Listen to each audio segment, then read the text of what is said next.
Hasan dari Basrah dan penyembah api. Hasan mempunyai tetangga yang bernama Simeon, seorang penyembah api. Suatu hari Simeon jatuh sakit dan ajalnya hampir tiba. Sahabat-sahabat meminta agar Hasan sudi mengunjunginya. Akhirnya Hasan pun pergi mendapatkan Simeon yang terbaring di atas tempat tidur dan badannya telah kelam karena api dan asap. Takutlah kepada Allah. Hasan menasehatkan, engkau telah menyia-nyiakan seluruh usiamu di tengah-tengah api dan asap. Ada 3 hal yang telah mencegahku untuk menjadi seorang muslim. Jawab Simeon penyembah api. Yang pertama adalah kenyataan bahwa walaupun kalian membenci keduniawian, tapi siang dan malam kalian mengejar harta kekayaan. Yang kedua, kalian mengatakan bahwa mati adalah suatu kenyataan yang harus dihadapi, namun kalian tidak bersiap-siap untuk menghadapinya. Yang ketiga, kalian mengatakan bahwa wajah Allah akan terlihat, namun hingga saat ini kalian melakukan segala sesuatu yang tidak diridhoinya. Inilah ucapan dari manusia-manusia yang sungguh-sungguh mengetahui. Jawab Hasan, jika orang-orang muslim berbuat seperti yang engkau katakan, apa pulakah yang hendak engkau katakan? Mereka mengakui keesaan Allah sedangkan engkau menyembah api selama 70 tahun, dan aku tak pernah berbuat seperti itu. Jika kita sama-sama terseret ke dalam neraka, api neraka akan membakar dirimu dan diriku. Tetapi jika diizinkan Allah, api tidak akan berani menghanguskan sehelai rambut pun pada tubuhku. Hal ini adalah karena api diciptakan Allah dan segala ciptaannya tunduk kepada perintahnya. Walaupun engkau menyembah api selama 70 tahun, marilah kita bersama-sama menaruh tangan kita ke dalam api agar engkau dapat menyaksikan sendiri betapa api itu sesungguhnya tak berdaya dan betapa Allah itu maha kuasa.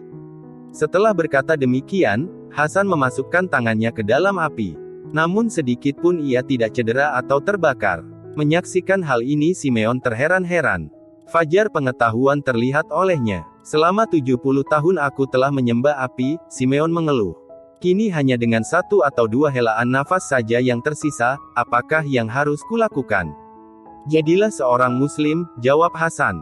Jika engkau memberiku sebuah jaminan tertulis bahwa Allah tidak akan menghukum diriku, kata Simeon, barulah aku menjadi muslim. Tanpa jaminan itu aku tidak sudi memeluk agama Islam. Hasan segera membuat sebuah surat jaminan. Kini susulah orang-orang yang jujur di kota Basrah untuk memberikan kesaksian mereka di atas surat jaminan tersebut.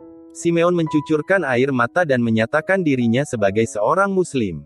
Kepada Hasan ia sampaikan wasiatnya yang terakhir, setelah aku mati, mandikanlah aku dengan tanganmu sendiri, kuburkanlah aku dan selipkan surat jaminan ini di tanganku.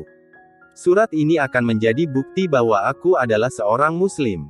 Setelah berwasiat demikian ia mengucap 2 kalimat syahadat, dan menghembuskan nafasnya yang terakhir.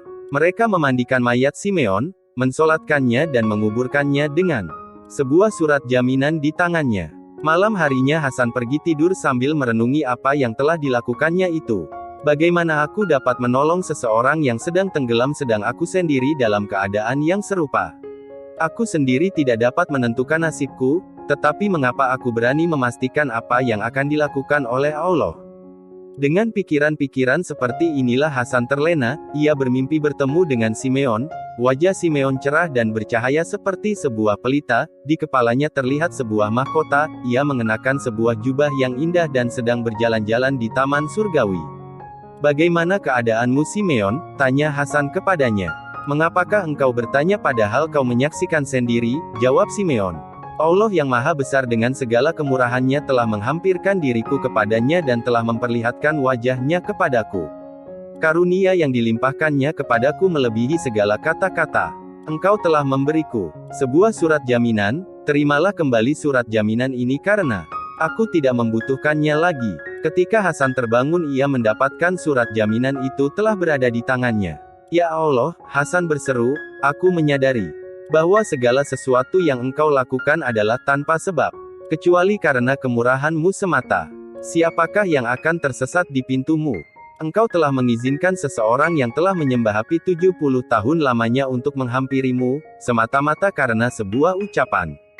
Betapakah engkau akan menolak seseorang yang telah beriman selama 70 tahun? Kisah ini dikutip dari kitab Tazkiratul Aulia, wallahu a'lam. Jangan lupa subscribe dan ketuk loncengnya agar bisa mengikuti kisah-kisah yang baru diupload. Mudah-mudahan bisa menghidupkan hati yang mati dan menumbuh suburkan semangat untuk ibadah. Amin ya Allah.